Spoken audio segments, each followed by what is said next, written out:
Once upon a time, in a small town shrouded in mystery, there stood an old, decrepit house that had long been abandoned by its previous occupants.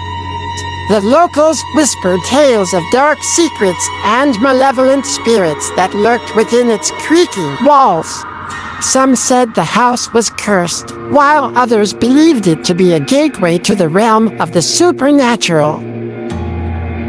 It was in this house that a young girl named Emily found herself dwelling alone.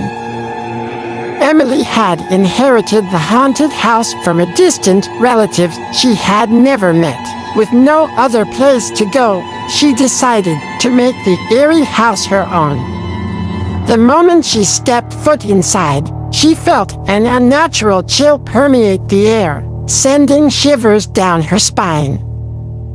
Despite the ominous presence, she resolved to face her fears and embrace her new home.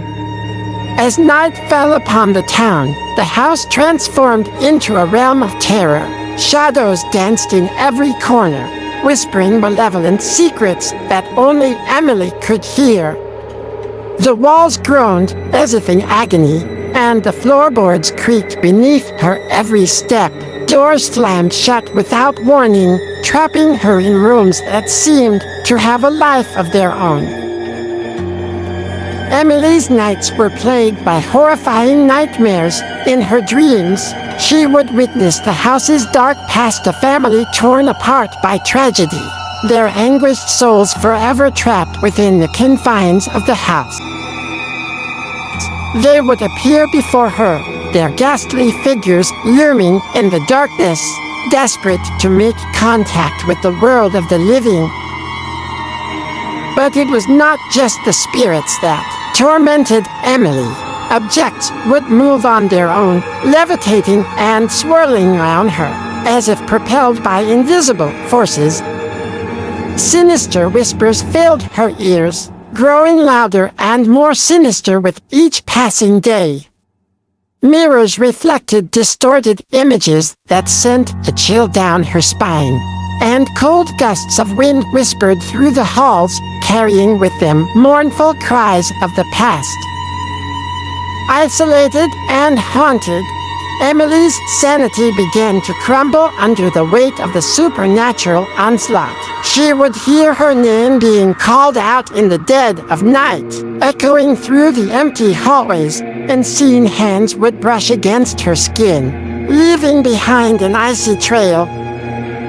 No matter where she sought refuge within the house, the spirits would find her, their presence intensifying with each passing hour. Days turned into weeks, and Emily's nights became an endless nightmare. Sleep deprivation gnawed at her senses, blurring the line between reality and the realm of the dead. She knew she had to escape, but the house seemed determined to keep her trapped within its clutches. Finally, driven to the brink of madness, Emily resolved to confront the spirits head-on. Armed with ancient books of spells and incantations, she delved into the secrets of the supernatural, seeking a way to communicate with the tormented souls that haunted her home. As the moon reached its zenith, Emily stood in the heart of the house, surrounded by flickering candles and symbols etched into the floor. She chanted incantations, her voice trembling with a mix of fear and determination. The spirits stirred, their presence growing stronger until they materialized before her, their ethereal forms taking shape. With tears streaming down her face, Emily pleaded with the spirits to release her from their clutches. She spoke of her own pain and longing for freedom, hoping to touch their hearts, and in that moment, as the spirits listened, a glimmer of compassion shone within their eyes. With a final burst of otherworldly energy, the house shook violently, as if purging itself of the malevolent forces that had held it captive for so long. The spirits vanished, their souls finally at rest, and a profound silence descended upon the haunted house.